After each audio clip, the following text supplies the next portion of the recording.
kuasa Tuhan, mereka menikmati kasih Tuhan. Kami berdoa Tuhan untuk kondisi saat ini, kuasa-kuasa jahat, roh-roh intimidasi yang terus menekan kami. Dalam nama Yesus, kami taklukkan itu di bawah kaki-Mu Tuhan. Kami lawan mereka dan kami usir mereka Tuhan, karena mereka telah dikalahkan di dalam nama Tuhan Yesus yang kuasa. Terima kasih Tuhan, terima kasih. Dalam nama Yesus kami berdoa dan ucap syukur. Amen. Hari ini kita sering dengar kata yang selalu menjadi courage, menjadi dorongan untuk beberapa orang, mungkin anak kepada orang tua kepada anak, itu stay safe, ya, tetap aman. Tapi kalau kita pikir-pikir lagi, aman itu di mana gitu? Apakah dengan courage atau motivasi kita yang selalu katakan stay safe seperti itu?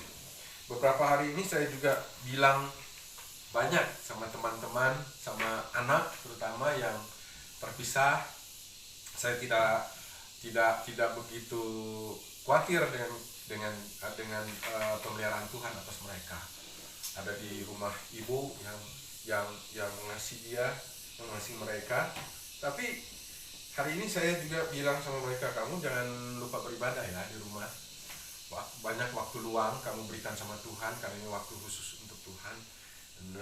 Dan mereka semangat sekali. Mereka bilang, iya Papa, kita akan tetap berbakti sama Tuhan. Tapi di antara sekian banyak peristiwa hari ini, ada banyak orang yang diam di rumah dengan sebuah ketakutan yang luar biasa, kekhawatiran yang luar biasa.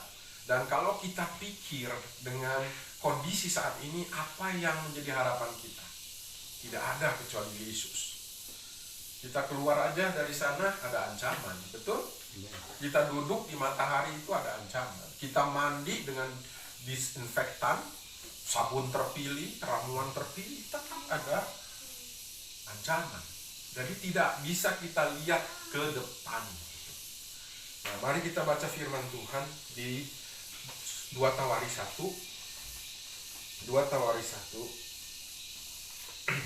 ayat 6 dan 7 saja.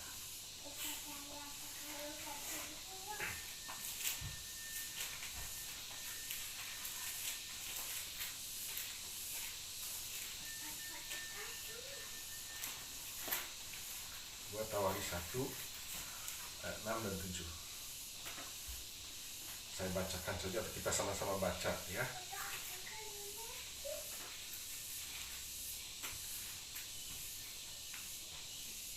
Nah, ketemu Bu? Amin. Oke, kita baca 1, 2, 3.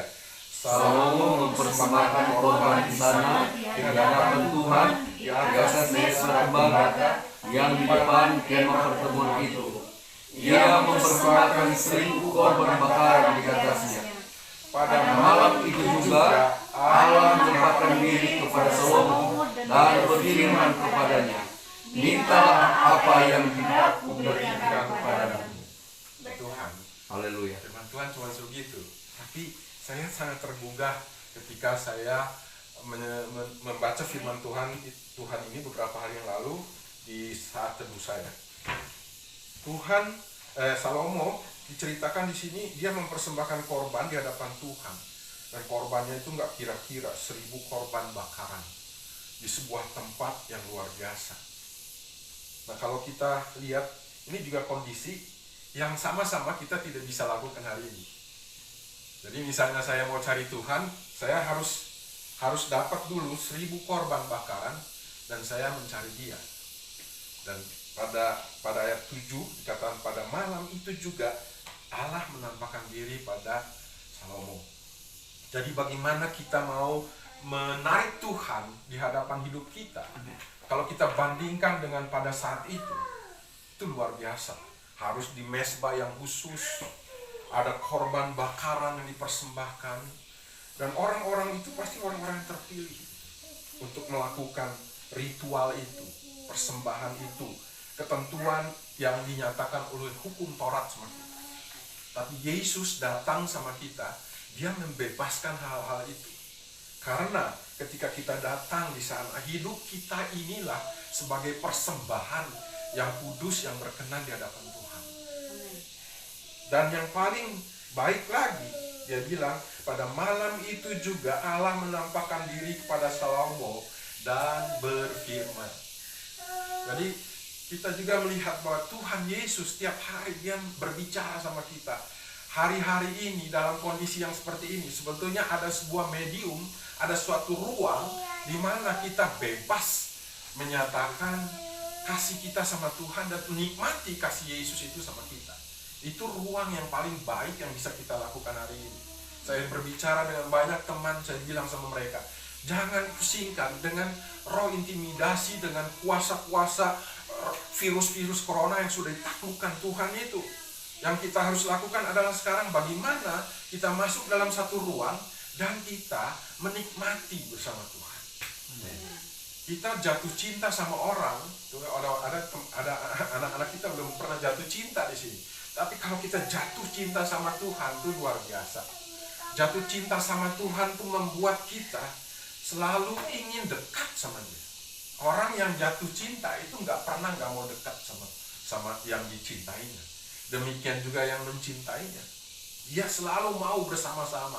Dan hari-hari ini Tuhan mau kita pakai ruang besar kita di rumah masing-masing untuk bersama-sama Tuhan. Untuk menikmati dan meningkatkan kualitas waktu kita bersama Tuhan. Bagian ayat 7 bagian B dibilang, lalu Firman berkata kepadanya. Firman berkata pada Salomo. Dia bilang, mintalah apa yang hendak kuberikan kepadamu. Ini rahasia. Mintalah apa yang hendak kuberikan kepadamu. Hari-hari ini orang-orang banyak berdoa. Tapi pertanyaannya, bagi kita, doanya apa? Konteks doa itu apa? Lalu kaitan kita berdoa berlama-lama di ruang kita apa? Dan Tuhan hanya memberikan kesederhanaan sama kita. Dia bilang, minta apa yang hendak kuberikan kepadamu. Jangan minta apa yang Tuhan nggak pernah berikan sama kita.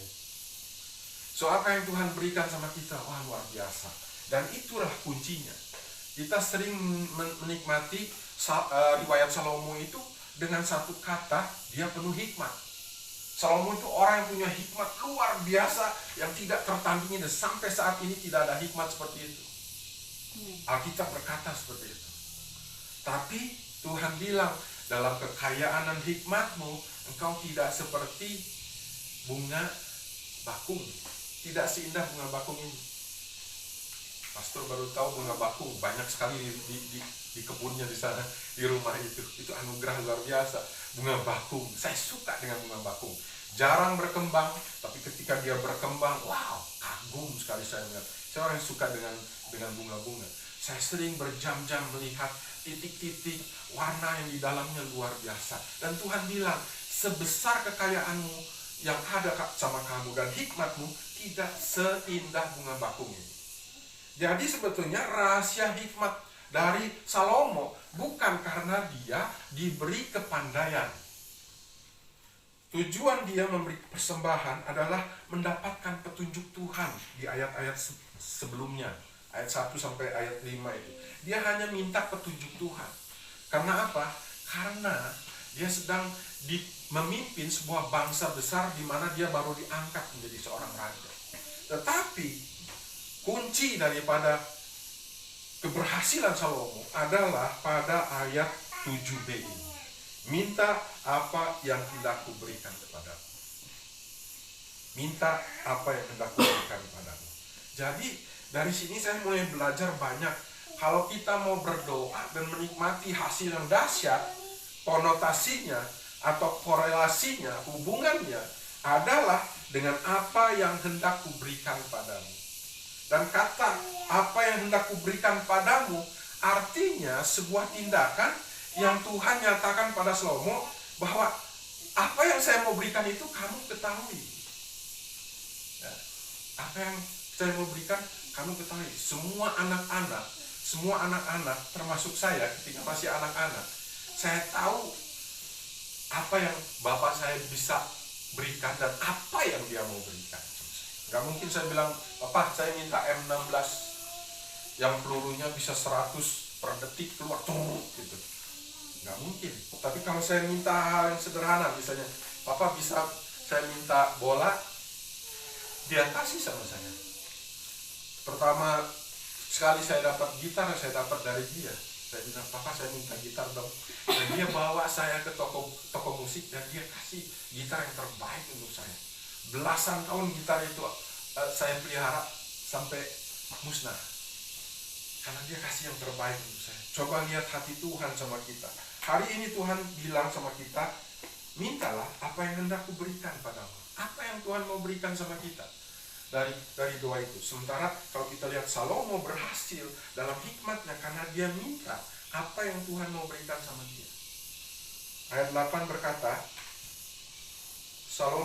berkatalah Salomo kepada Allah, Engkau telah menunjukkan kasih setiamu yang besar pada Daud.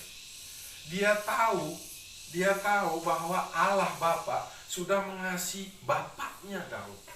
Dan sejumlah janji itu diberikan kepada Daud.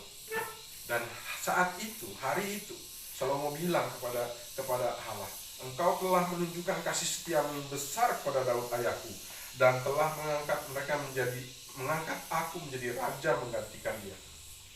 Maka sekarang, ya Allah, tunjukkanlah keteguhan janjimu kepada Daud ayahku, sebab engkau telah mengangkat aku menjadi raja atas suatu bangsa yang banyaknya seperti debu tanah. Jadi dia mengambil janji-janji yang diberikan Allah, yang dibuat Allah bersama Daud. Janji itu bukan hanya digenapi pada Daud pada masa hidupnya, tapi janji itu terimpartasi, diwariskan, dilanjutkan kepada keturunannya.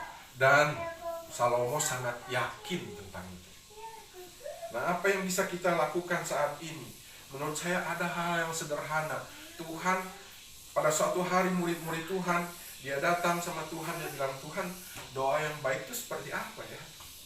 Doa yang baik itu seperti apa? Dan Tuhan bilang, kalau kamu mau berdoa, mari kita lihat Matius 6. Matius 6 ayat 7 sampai ayat 13. Ya. Tapi mungkin ayat ke-8 saja. Ayat ke-8, dia bilang gini, jadi janganlah kamu seperti mereka, karena Bapakmu mengetahui apa yang kamu perlukan sebelum kamu minta kepadanya. Jadi apa yang dia bilang, mintalah apa yang akan kuberikan padamu. Di ayat 8 Matius 6 ini Tuhan kembali menggenapi pada kita. Janganlah kamu minta seperti mereka. Janganlah kamu seperti mereka, karena Bapakmu mengetahui apa yang kamu perlukan. Jadi Tuhan tuh sudah tahu apa yang kita butuhkan. Tinggal kalau kita mau berdoa, konekkan dengan itu supaya berhasil. Konekkan dengan itu supaya berhasil. Dan Tuhan bilang di situ, karena itu berdoalah demikian. Ini ajaran Tuhan sama dia. Berdoalah demikian. Bapa kami yang di surga, dikuduskanlah namamu. Artinya apa? Bukan hanya pengucapan kita yang menyatakan Allah itu kudus, tetapi kemudian yang pertama Tuhan mau berikan karena dia kudus, dia mau berikan kekudusan sama kita. Dia mau kita layak, kita selalu dibasuh. Ingat, tiap hari itu ada kesalahan-kesalahan kecil yang kita tidak sadar. Tapi kemudian kalau kita sadar bahwa Yesus itu adalah pembasuh yang sebenarnya, maka setiap hari saya secara pribadi nggak segan-segan datang ke kamar saya ketika saya tahu, oh ini ada salah satu. Saya datang dan saya bilang, Tuhan ampuni saya. Tiap hari kita orang tua harus berdoa untuk anak-anak, untuk mereka kudus. Mereka masuk di satu tempat dalam kekudusan Tuhan, mereka keluar juga dengan kondisi itu. Jadi yang pertama, Tuhan ingin menguduskan kita sebab Tuhan itu kudus. Ayat 10, datanglah kerajaanmu, jadilah kehendakmu di bumi seperti di surga. Apakah kita khawatir dengan penyakit yang saat ini sedang merambah kita seperti sebuah makhluk hidup, dan memang makhluk hidup yang menjalar kemana-mana, pergi kesukaan sesuai dengan kesukaan hatinya untuk menangkap nyawa-nyawa orang yang tidak tahu apa-apa. Tapi Tuhan bilang sama kita, datanglah kerajaanmu, jadilah kehendakmu di bumi seperti di surga. Semua kekuasaan, semua kemuliaan, semua keadaan surga itu harus terjadi di bumi ini. Nah, mungkin second coming, bagaimana Tuhan datang dalam kemuliaan, menyatakan seluruh dimensi surga dan memerintah dunia ini.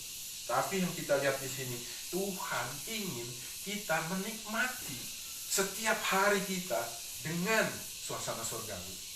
Dan tidak ada kuncinya kecuali kita mengundang Yesus setiap hari dimanapun kita. Maaf, sampai kita jongkok di WC pun, menurut saya harus menikmati hadirat Tuhan. Itu karena Tuhan bilang, Tuhan punya kehendak, apa yang terjadi di surga itu harus terjadi di bumi ini. Ayat 11, berikanlah pada hari ini makanan kami yang secukupnya. Saya nggak pernah khawatir tentang ini. Saya harus berbagi dengan anak, sama Mark yang mogok kerja. Kemudian datang si Brian. Dia bilang sama saya, Papa, I spent part of my salary to my brother. Waduh, puji Tuhan. Dia memberikan separuh gajinya untuk Mark. Dan saya, wah, puji Tuhan. Ya, dan Tuhan bilang sama saya, kalau kamu dikasih makanan secukupnya, kamu lihat konotasi makanan itu bukan hanya apa yang kita makan, tapi seluruh kehidupan yang berdampak sebuah excited feeling, sebuah rasa yang sangat memuaskan sama kita. Bagaimana Tuhan bekerja di dalamnya, Tuhan mencukupkan semua apa yang kita punya, kayak gitu. Ya, puji Tuhan. Jadi malam saudara kita, dia telepon saya, Pak, punya rekening nggak? Saya bilang sama dia, dari mana itu sumbernya? Dan dia yakinkan saya terus, Pak, rekeningnya, puji Tuhan. Saya kasih rekening saya sama dia. Saya nggak tahu, saya belum terima. Tapi rezeki itu Tuhan kasih sama kita.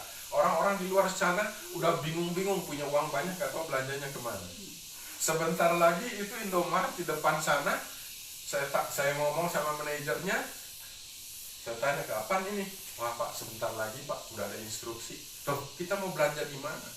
Saya mau beli beras kemarin, beras saya kosong, saya beli beras di toko. Waduh, maaf, kedagingan saya pun sedikit gemetar. Jangan-jangan saya masuk situ, coronanya ada di situ. Dan saya malas kemana-mana. Tapi saya bilang, Tuhan enggak. Saya baca itu Tuhan bilang, Tuhan akan cukupkan saya. Bagaimana caranya? Tuhan tunjukkan saya. Kamu harus ke warung sana, beli di sana, dan kamu masak. Dan puji Tuhan. Dan Tuhan pelihara kita. Dan peliharanya itu secukupnya. Kita nggak mungkin harus khawatir dengan kondisi ini, kita nggak bisa kemana-mana, dan kita kelaparan. Nggak mungkin, Tuhan bilang secukupnya. Jadi semua yang kita rasa belum cukup, itu dicukupkan Tuhan. Amin. Ayat 12. Dan ampunilah kami akan kesalahan kami, seperti kami juga orang yang bersalah pada kami. Saya agak berat dengan hal ini. Hari ini anak saya dia mempersiapkan diri untuk melayani Tuhan, tapi di sebagian sebelahnya cuma cari waktu untuk pacaran dan mempersiapkan diri untuk sebuah pernikahan. Wow, luar biasa. Saya tidak care dengan itu. Mau nikah 20 kali pun tidak masalah. That's your business with God. But saya berpikir, bagaimana menjadi contoh untuk orang yang dikasih. Tuhan bilang di situ, ampunilah kami akan kesalahan kami. Dan saya terus duduk sama Tuhan. Saya bilang, Tuhan, kenapa orang itu kok, maaf ya, mulai judging saya, sudah mulai menghakimi. Wah, orang gak Kristen. Orang itu kurang taat sama Tuhan. Seberapa banyak hari ini ada ruang di mana kita juga introspeksi diri. Bilang, Tuhan, saya mau mengampuni orang-orang yang bersalah sama saya. Saya mulai belajar the blood of Jesus. Darah Yesus itu ada dalam hidup saya. Dan ketika Yesus mampu mengampuni orang-orang yang menyakiti kita, yang merugikan kita, yang melempar kita seperti tidak berharga, batu saja yang hitam legam itu diinjak orang masih lebih berharga. Itu perasaan saya. Tapi Tuhan bilang, ampuni mereka. Dan saya melihat kedahsyatan Tuhan. Kalau Tuhan bilang kita diciptakan segambar dengan rupa Allah, artinya kapasitas Tuhan melakukan apapun di dunia ini adalah kapasitas kita juga. Tuhan bilang ampunilah kami seperti kami juga mengampuni orang yang bersalah pada kami. Hari-hari ini kita perlu mendapat pengampunan Tuhan semakin banyak. Orang tidak berhasil mengampuni orang lain karena dia tidak sempurna di dalam menikmati pengampunan Tuhan. Dan Tuhan bilang hari ini, James, diam diri. Kamu lihat kualitas saya. Kamu refleksikan Tuhan itu seperti apa. Dan dia bilang, aku itulah pengampun bagi kamu yang luar biasa. Dan saya melihat kekhawatiran itu semakin cair. Kekhawatiran itu semakin jauh. Drove to my life. Dia tersingkir dari hidup saya. Dan Tuhan bilang, kalau kamu diampuni aku, akibat apa yang kamu khawatir tentang aku? Tentang kamu. Dengan aku.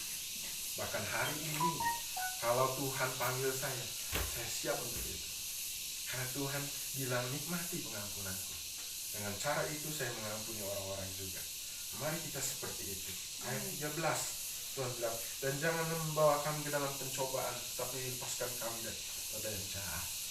Saya berbicara dengan seorang anak, kita kenal semua, Ellen.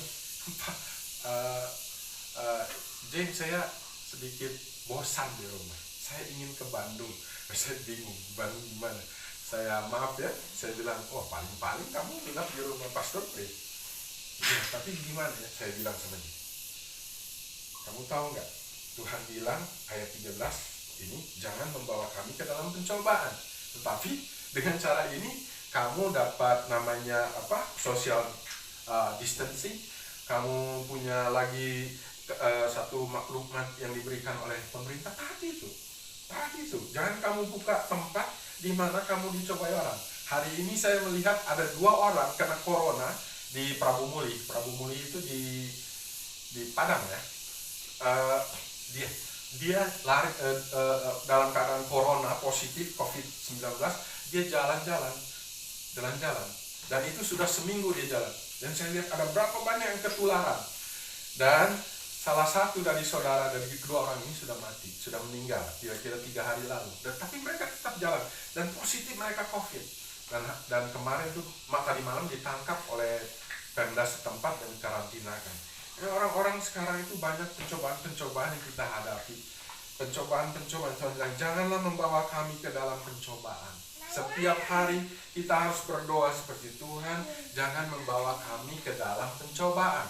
Pencobaan itu seringkali, pencobaan dunia itu bukan kita cari. Pencobaan dunia itu sering datang sama kita. Nggak dicari, dia datang sama kita. Karena tujuan dari pencobaan itu kan cuma dari iblis. Iblis yang mencobai Yesus 40 hari ketika dia puasa. Nggak ada Yesus mau mencobai orang. Makanya orang-orang sana yang bilang gini, aduh sabar aja ya, sedang mencobai Tuhan. Lucu, Tuhan nggak pernah cobai kita. Bahkan Tuhan bilang, Tuhan mengajar kalau kita berdoa, jangan lupa untuk mengatakan, jangan membawa kami ke dalam percobaan, tapi lepaskan kami daripada yang jahat. Kejahatan itu sedang mengintai saat ini. Dan Tuhan mau berikan kepada kita sebuah proteksi. Proteksi awal kita adalah berdoa. Tuhan, jangan bawa saya dalam pencobaan. Lepaskan kami dari segala yang jahat. Itu proteksi awal untuk kita. Setiap hari kita harus berdoa seperti itu. Karena itu yang hendak Tuhan berikan sama kita. Proteksi itu artinya melindungi kita. Ada sebuah benderi. Ada sebuah, kalau kita lihat ada polis lain ya. Yang kuning itu kalau ada kejahatan, seringkali ada pita kuning, di situ juga police line, garis polisi. Orang masuk ke situ bisa ditangkap. Kalau dia masuk itu bisa ditangkap. Nah, kira-kira Tuhan itu memberikan sama kita tuh police line, God guard, ya, penjagaan Tuhan, proteksi Tuhan. Tidak ada satu kuasa jahat yang bisa masuk ke sana. Apalagi ketika kita berdoa, Tuhan jangan membawa kami ke dalam pencobaan, lepaskan kami dari pencobaan. Nah itu yang Tuhan mau bilang sama kita. Terus dia bilang ayat 13 terakhir, karena engkau yang punya kerajaan, kuasa, kemuliaan sampai selama-lamanya. Tuhan yang bilang sama kita, mintalah untuk apa yang aku mau berikan samamu. Adalah Tuhan yang punya identitas seperti ini. Karena dia mempunyai kerajaan. Surga itu milik dia. Dunia itu milik dia. Karena dunia itu sudah dikalahkan oleh dia. Maut sudah dikalahkan sama dia. Dan kuasa dan kemuliaan. Tidak sementara. 6 bulan, 2 bulan. Seorang dikasih jabatan. Ya, seorang dikasih jabatan itu punya waktu. Sampai jabatan itu hilang. Orang punya wewenang itu punya waktu. Tapi Tuhan bilang, karena dia itu yang punya kerajaan, dia yang punya kuasa dan kemuliaan. Sampai kapan? Sampai selama-lamanya. Kalau kita yakin Tuhan bilang dia memiliki kerajaan, kuasa, kemuliaan sampai selama-lamanya, berarti kita tidak pernah bisa lari dari pernyataan Tuhan sebagaimana dia nyatakan kepada Salomo dan kepada kita. Minta apa yang Tuhan akan berikan sama kita. Puji Tuhan. Mari kita berdoa.